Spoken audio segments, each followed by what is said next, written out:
Olá pessoal, aqui é o Pedro novamente e essa é a segunda e última parte do desenvolvimento. Vamos começar?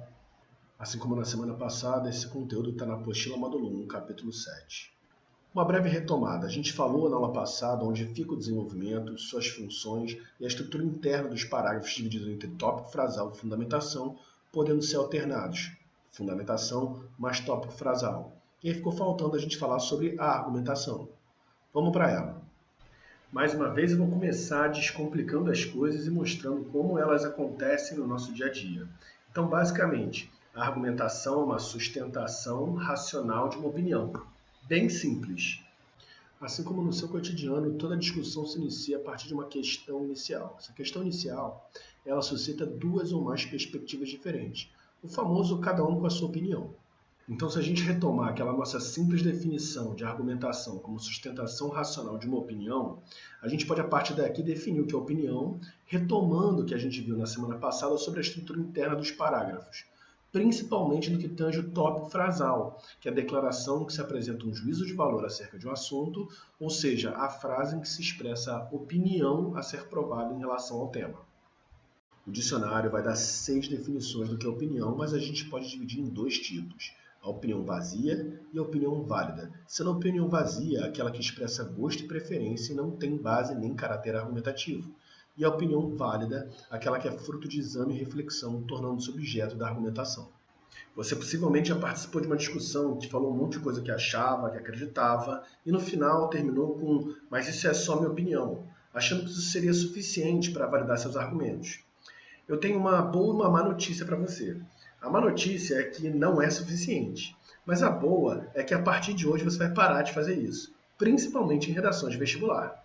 A gente tem como hábito do dia a dia falar da nossa comida preferida, série favorita, clube do coração ou sei lá, nossa cor que a gente mais gosta. Só que por não ter base nem caráter argumentativo, essa opinião vazia não pode ser usada na redação do vestibular, que exige do seu candidato que tenha poder de argumentação. Sua opinião deve ser objeto da argumentação. Então, se a gente pegar o tema cotas raciais, depois de muito exame e reflexão, o candidato chega a essa opinião. A reserva de vagas para negros constitui uma reparação histórica. Mas isso não é suficiente. Diante da minha opinião contra a opinião do outro, o que torna a minha opinião mais válida do que a dele? Vamos voltar à nossa definição. A gente já resolveu a parte da opinião. Falta resolver a parte da sustentação racional. E se você desconfia que eu vou voltar para a aula passada, você acertou.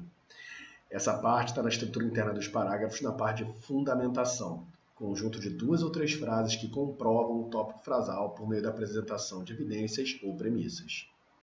Se a gente voltar para a opinião do tema cotas raciais, a gente precisa de uma comprovação dessa opinião.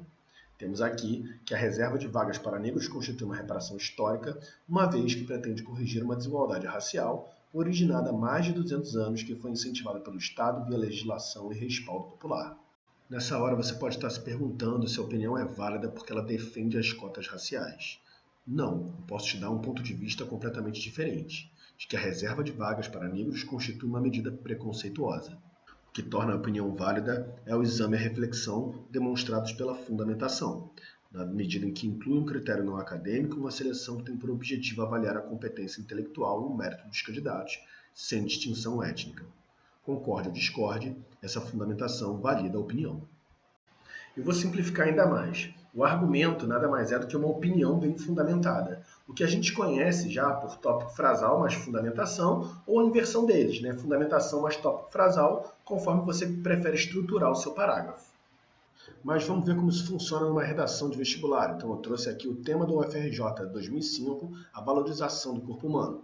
Aqui eu tenho um parágrafo de introdução e 3 de desenvolvimento. Ou seja, eu já sei que na tese vão ter o quê? 3 ideias. A ideia 1, a ideia 2 e a ideia 3. A gente já está malandro e sabe que no próximo parágrafo vai ser desenvolvida a ideia número 1, que está em azul. Vamos ver. Um olhar para a história nos mostra que as mais diversas sociedades e épocas tiveram seus padrões de beleza associados a formas físicas. Sobretudo nos períodos em que o homem se colocou como centro do universo, o corpo teve papel cultural de destaque. O Renascimento, em especial, representa esse conceito, que sempre esteve baseado na relação orgânica entre aparência e essência. Assim, a beleza externa seria a expressão desejável de uma essência completa. Temos aqui a opinião, mas a fundamentação. E aqui eu peço para que vocês reparem que existe uma estratégia de fundamentação que é o recorte histórico e artístico para comprovar que os padrões de beleza estiveram associados a formas físicas, tornando válida a opinião presente no tópico frasal. No parágrafo 3, veremos o desenvolvimento da ideia 2, que eu não vou ler aqui, mas tem a mesma estrutura de opinião mais fundamentação, e dessa vez com uma estratégia de utilizar exemplos do cotidiano para comparar padrão de beleza entre modelos publicitários e pessoas comuns. Como você já deve imaginar, o parágrafo 4 desenvolve a ideia 3 e também tem a estrutura opinião mais fundamentação, mas dessa vez parte de uma estratégia de demonstração da desigualdade social afetando as distorções provocadas por uma valorização excessiva dos padrões de beleza. Já temos, portanto, a resposta do porquê uma opinião é mais válida do que a outra.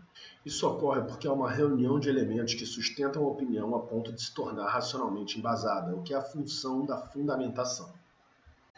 Você já deve ter reparado, com os exemplos da semana passada e dessa semana, que o tópico frasal ele ocupa uma linha talvez um pouco mais, o que torna o restante do parágrafo algo mais denso e de extrema importância. Por isso, a gente precisa entrar de cabeça na fundamentação. Vamos estabelecer coisas básicas. A fundamentação ela precisa de coerência.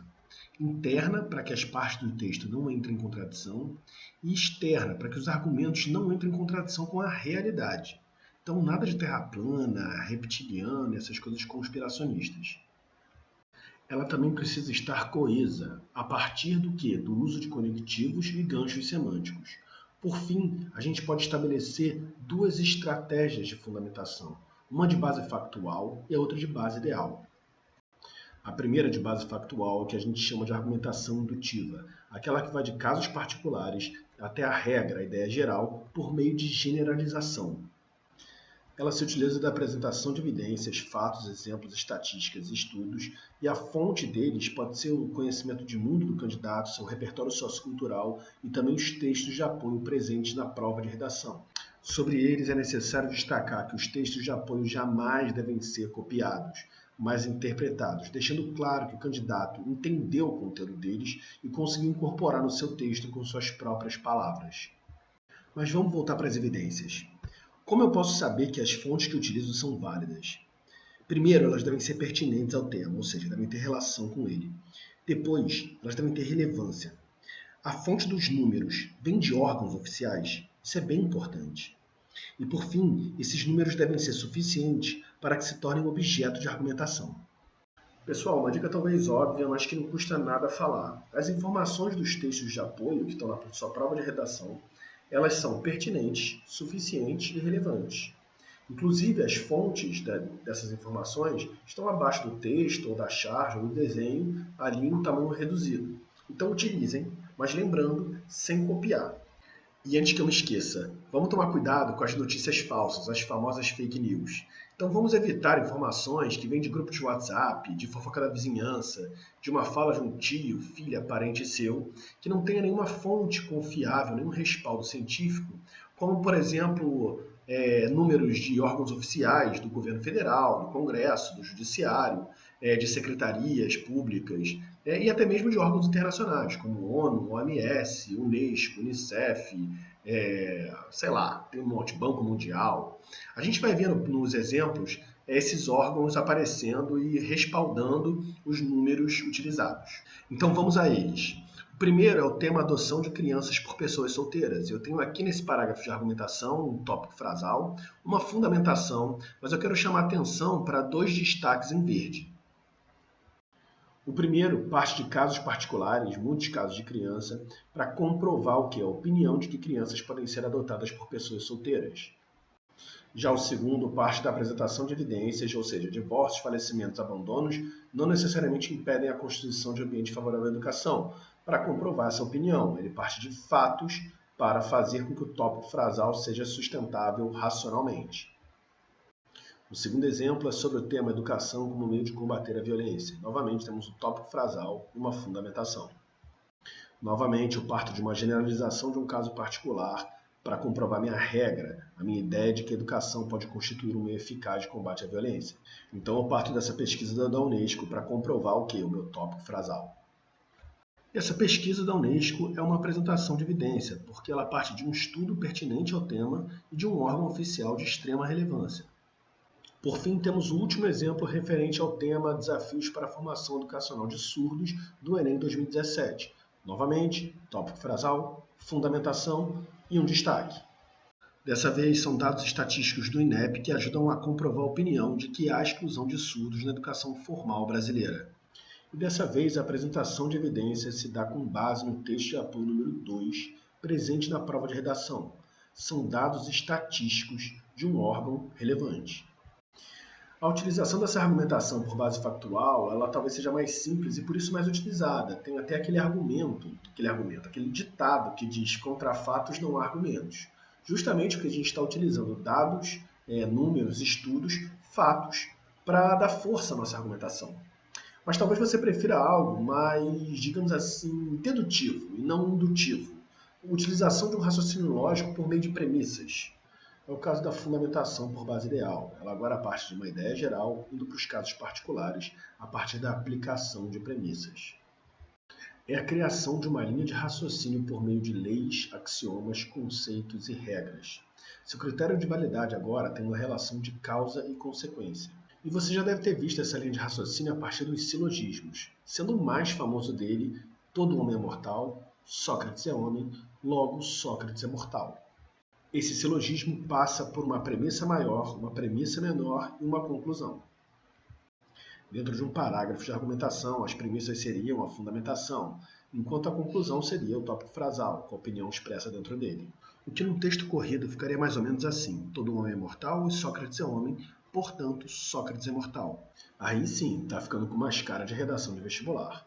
E justamente pelo tópico frasal estar vindo por último, como uma conclusão, ele demanda também um conectivo de conclusão, o portanto. Isso te lembra alguma coisa? Vamos para o exemplo. E vamos pegar um tema que a gente já utilizou anteriormente para mostrar como uma mesma opinião ela pode ter fundamentações diferentes e igualmente válidas. Além da divisão tradicional entre fundamentação e tópico frasal, eu dividi a fundamentação em duas, na parte azul e na parte verde, como vocês podem ver. Para quê? Para mostrar que existe uma premissa maior, uma premissa menor e a conclusão, que é o tópico frasal, e está demarcada pelo conectivo portanto. Mas espera aí, sempre que eu quiser utilizar essa estratégia, eu serei obrigado a colocar o tópico frasal no final, depois da fundamentação? Não, e a gente vai ver isso no próximo exemplo. Aqui temos o mesmo tema, só que dessa vez o tópico frasal está em primeiro. A educação pode constituir um meio eficaz de combate à violência. E essa justificativa, que é a fundamentação, está demarcada ali pelo conectivo por quê. Ok, mas cadê o silogismo? Bom, o silogismo está presente, só que de uma maneira invertida, com a conclusão vindo primeiro, mas seguida da premissa maior e premissa menor, confirmando a estrutura tradicional do parágrafo de tópico frasal mais fundamentação. Vamos voltar para o silogismo do Sócrates e ver como é que ficaria essa inversão. Aqui, Sócrates é mortal, todo homem é mortal, Sócrates é homem. Temos o tópico frasal e a fundamentação. Embora pareça estranho você ver a conclusão primeiro e depois a premissa maior e a premissa menor, quando a gente parte para o texto corrido, tudo faz mais sentido. Olha, Sócrates é mortal porque todo homem é mortal e Sócrates é homem. Não é justamente a estrutura tradicional da opinião sendo sustentada racionalmente pela fundamentação, e justamente por essa opinião virante é que ela demanda um conectivo de justificativa. Daí vem o porquê. Eu vou te dar um outro exemplo a partir do mesmo tema, para te mostrar como uma mesma opinião pode ser defendida a partir de premissas diferentes. Esse parágrafo tem um tópico frasal mais fundamentação, mantendo a opinião de que a educação pode constituir um meio eficaz de combate à violência.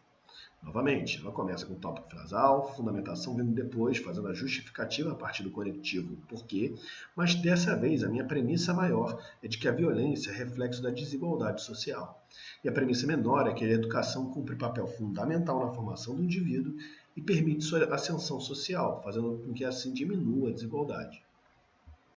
A gente pode encerrar então o desenvolvimento, retomando a aula passada e acrescentando agora a argumentação, essa definição simplérrima de sustentação racional de uma opinião, que eu espero que a gente tenha conseguido aprofundar nesses 15 minutos de vídeo.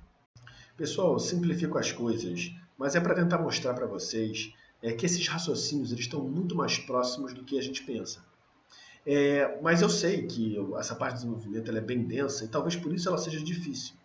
Então é importante que você utilize os exemplos da apostila, Façam esses exercícios que estão lá também e tirem dúvidas com seus mediadores. Mas o mais importante de tudo é que vocês pratiquem, que vocês escrevam. Vocês só vão estar preparados para uma redação de vestibular se escreverem redações ao longo do ano. Então, por favor, escrevam. E eu vou ficando por aqui, desejando para vocês todo o sucesso do mundo, que vocês se cuidem, cuidem do próximo. Tenham uma ótima semana e até algum dia.